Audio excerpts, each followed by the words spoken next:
Les decía antes de irnos a publicidad que conoceríamos en profundidad la asociación de la Tierras Sin Males. Y aquí en plató me acompaña Ana Vicente, presidenta de la misma, Ángela Vela, la secretaria, y Eduardo Layana, expresidente y actualmente tesorero. Muy buenas tardes a las tres.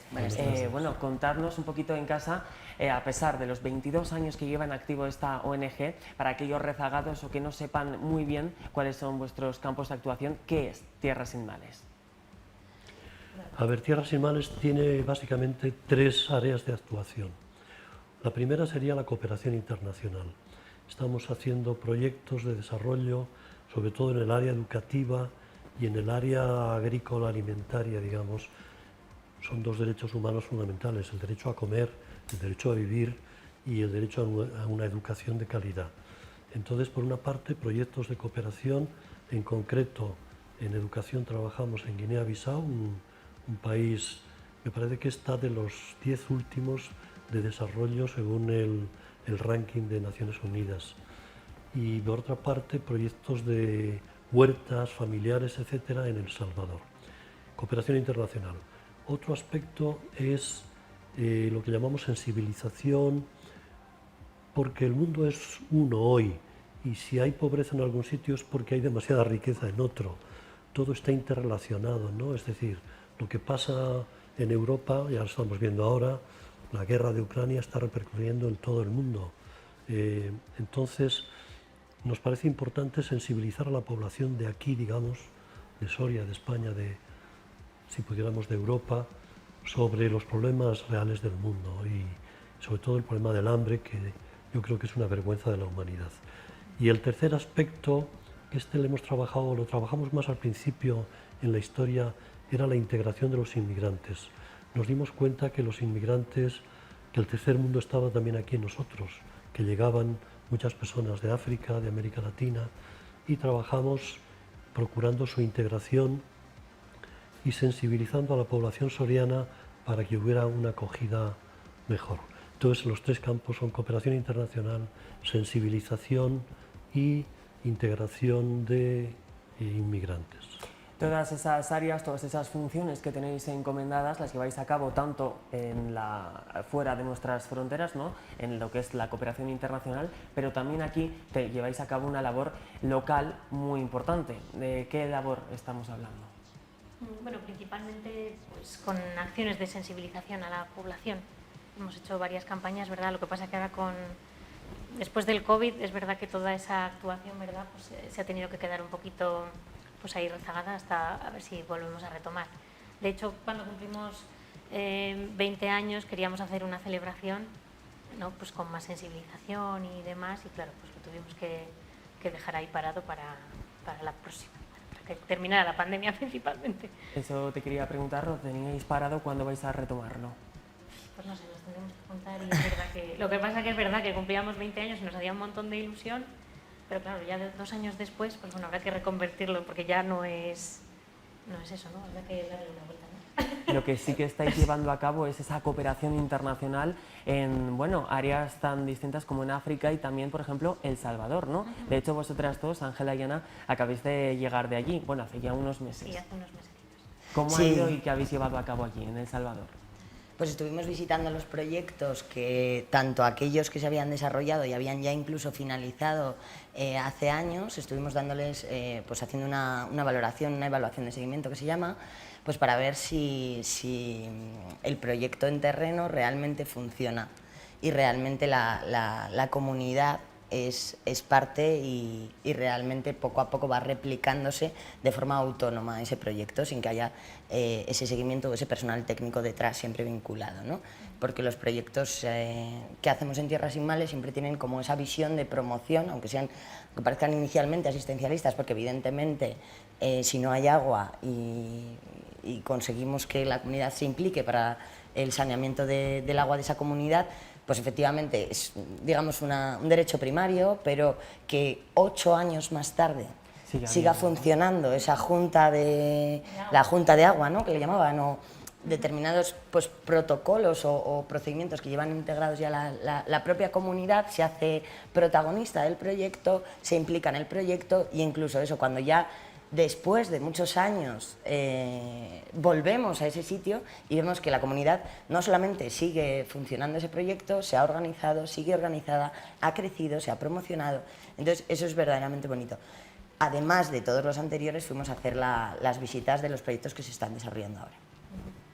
Precisamente sobre esa revaloración, ¿no?, de esos proyectos que habéis acudido a El Salvador a llevarla a cabo, ¿cuál ha sido el resultado? Muy positivo, ¿verdad, Ana? Sí, no, la verdad que, bueno, claro, estuvimos hablando pues con mujeres beneficiarias del proyecto que comentaba Eduardo de agroalimentario, ¿no?, que es pues dar a mujeres, porque allí principalmente son mujeres viudas o solteras con hijos, entonces darle una manera de abastecimiento, ¿no? Entonces le daban pues unos pollitos y unos planteros para tener sus propios huertos y su pequeña granja de alimentación. Y muchas nos comentaban, ¿verdad?, que además, pues eso, las técnicas de... Bueno, nosotros trabajamos con una ONG que está allí, que es la que se encarga de la gestión, ¿no? Nosotros trabajamos en colaboración con ellos, es la contraparte que se llama.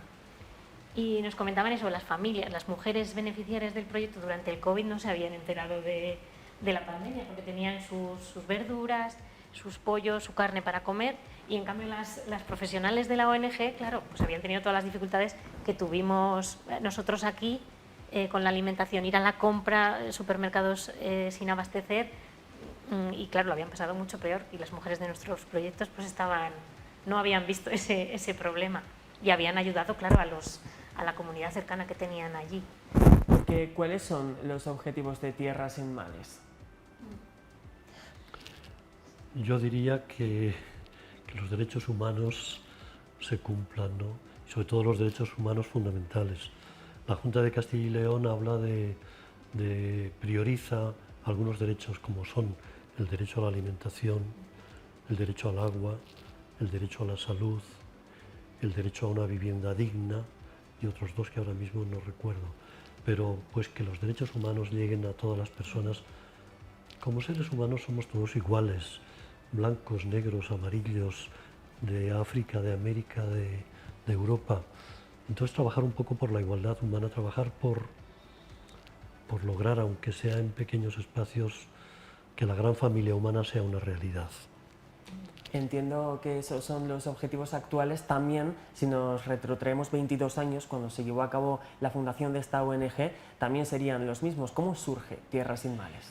Tierras sin Males surge de unos viajes que mi pareja y yo hicimos a Brasil, invitados por una religiosa española, y allí nos encontramos con la realidad del tercer mundo. Quieras que no, estoy hablando del año 1997, es el primer viaje que hicimos. Yo todavía tengo en mi recuerdo y tal vez en mi olfato, nos llevaron a visitar en Montes Claros, una ciudad de unos 400.000 habitantes, el basurero. Pero el basurero era, imagínate, 4 o 5 campos de fútbol llenos de basura, pero con una altura de 4 o 5 metros, y allí estaba todo. Pero allí te encontrabas niños buscando algo, familias, pajarracos, digamos, a ver quién podía conseguir algo. Y un olor fétido impresionante. De esas cosas que se te graban y dices, bueno, y el pasar por las calles y ver que no hay desagües, que huele... es decir, te encuentras con la pobreza cara a cara, ¿no? Y nos encontramos también con un hombre muy solidario que ha luchado por todos los derechos de los más excluidos, que es Pedro Casaldáriga.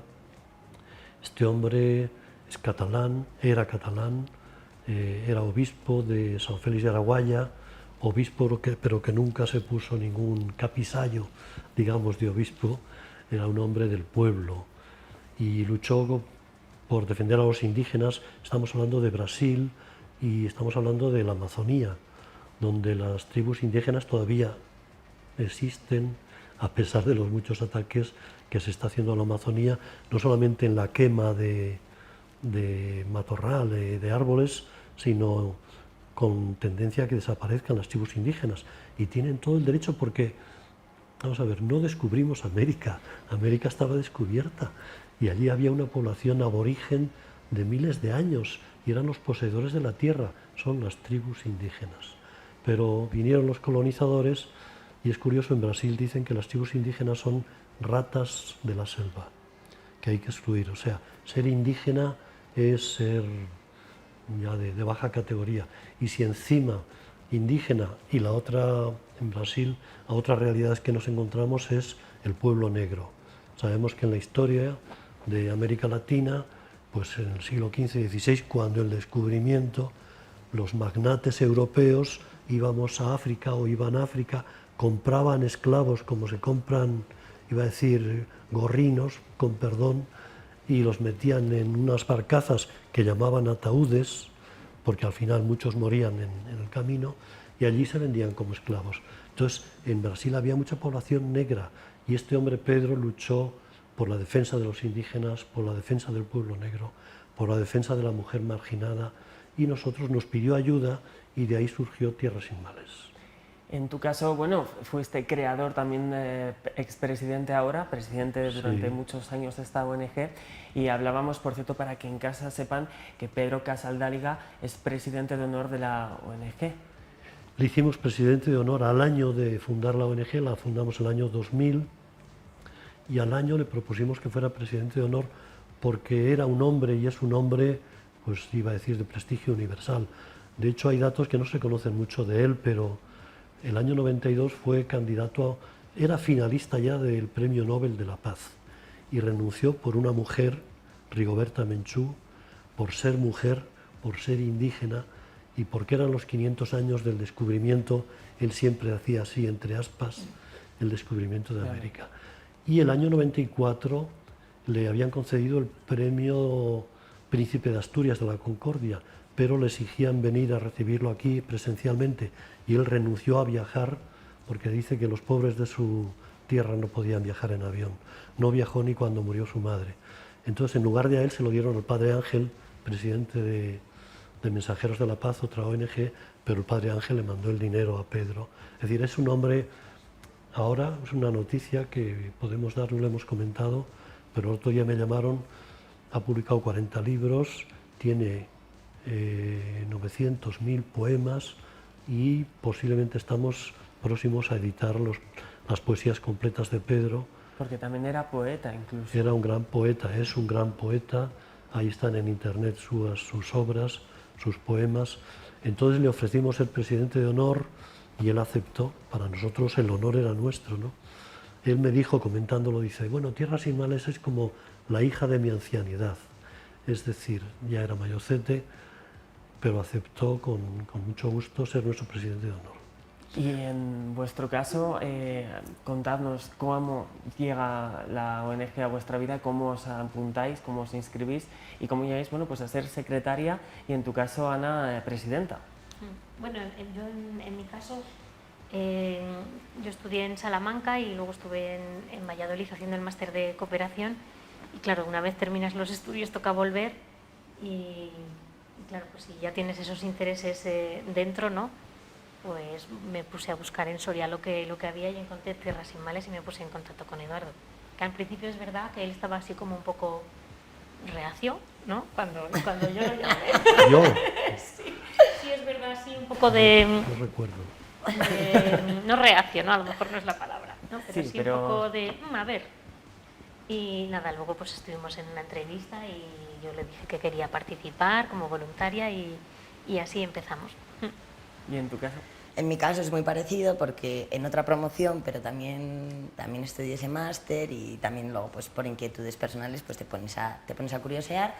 Y además me presenté a la convocatoria de Jóvenes Solidarios, que desde aquí pues animamos a los jóvenes a que se presenten a esas convocatorias, tanto de la Junta de Castilla y León como los que ofrecen otras universidades, con las becas PACID, por ejemplo, que me dijeron en la universidad además que se había presentado pocas personas. ¿En qué consiste eso de Jóvenes Solidarios? Los Jóvenes Solidarios es una iniciativa de la Junta de Castilla y León para promocionar las visitas en terreno de jóvenes, no son menores de 35 o de 30, años que quieran vivir una experiencia y trabajar con una ONG en terreno.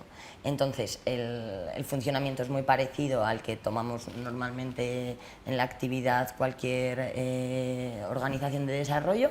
Estamos de donde sale la financiación, que en este caso es España con Tierras Sin Males, a donde va la financiación, que por ejemplo los proyectos que hemos visitado últimamente son en El Salvador, en la zona de Suchitoto.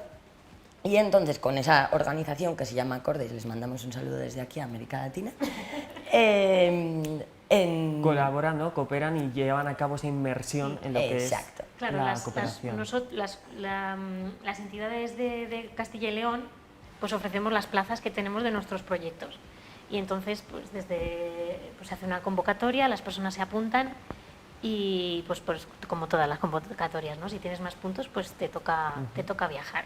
Este servicio también los tienen las universidades, la Universidad de Valladolid con las becas PACID y otras de la universidad, que es lo mismo. Es tener experiencias en terreno con ONGs con las que se trabaja desde aquí, desde la comunidad. Comentabas que que la última convocatoria había sido a lo mejor un poco escasa. A vuestro nivel como ONG, ¿cuál es el balance que hacéis de este último año en cuanto a nivel de socios y actividades llevadas a cabo? Yo creo que estamos creciendo y bueno, sí que hay un interés, digamos, por parte de la ciudadanía, también porque desde la familiaridad que da Tierras Sin Males, ¿no? Todo es muy asambleísta, todo lo consultamos, todo lo hablamos entre todos, todo... De hecho, mencionabas la palabra asamblea, porque cada año lleváis a cabo una asamblea y en la última habéis tenido bastante éxito, puesto que muchas personas que han acudido se han apuntado, ¿no?, a vuestra causa, ¿no? Sí, y en la última 14 me parece que Sí. hemos... Volviendo un poco al tema y relacionado con esto, porque suelen pedir ser socios gente que ha tenido experiencias de viajar a países en vías de desarrollo, conocer nuestros proyectos, lo que se hace allí, cómo se hace allí, y eso es muy importante. Yo desde aquí invitaría a los jóvenes que a veces pueden estar muy aburridos de, pues, un verano, dedicar 3 meses a viajar, a ir a un país. África yo diría, es más duro. Yo he viajado a África y es más duro hacer la experiencia allí, pero América Latina no hay problema de lenguaje, El Salvador es más fácil, la cultura es más cercana y es una experiencia que puede marcar la vida de las personas. Y mucha gente de esta que ha hecho esta experiencia son los que luego se hacen socios y participan en la asamblea. Yo todavía no conozco a nadie que no le haya cambiado la vida. ¿Puede cambiarle? No. Probablemente mínimo la perspectiva de la vida. Sobre todo porque es una realidad a veces incluso tan cercana como el continente próximo en África, que muchas veces pasa desapercibida, nos envolvemos en lo que es la rutina y es una oportunidad, ¿no?, para descubrir una realidad que está sucediendo. De hecho, nos comentaba Eduardo, en tu caso, en 1997 te cambió esa perspectiva, decidiste lanzarte y crear esta ONG. Sí. Y en vuestro caso, a modo personal, ¿cómo es ir a esos lugares, ¿no?, a El Salvador y descubrir esa pobreza? Bueno, yo en mi caso ya había estado, claro, porque toda esta iniciativa también fue a través de un programa de la universidad, que fui becada y fui a Perú, y entonces ya algo te remueve dentro de ti, es una cosa que te marca para toda la vida, ¿no? Empiezas a relativizar también pues tus propias necesidades aquí en España, en Soria, por ejemplo, que dices, bueno, me estoy preocupando por estas cosas y después de lo que he visto allí, pues claro, no tiene nada que ver y ves el mundo con otra perspectiva. Una visita, ¿no?, a esos lugares a los que invitáis, y desde aquí invitamos también en el magazine a que todos aquellos que quieran conocer incluso más la labor de esta ONG Tierras Sin Males, que se acudan a vuestro canal de YouTube también, ¿verdad?, a la página web, y aquí sois más que invitados para volver y profundizar en los próximos proyectos que tengáis en mente. Muchas gracias. Muchas gracias. Muchas gracias.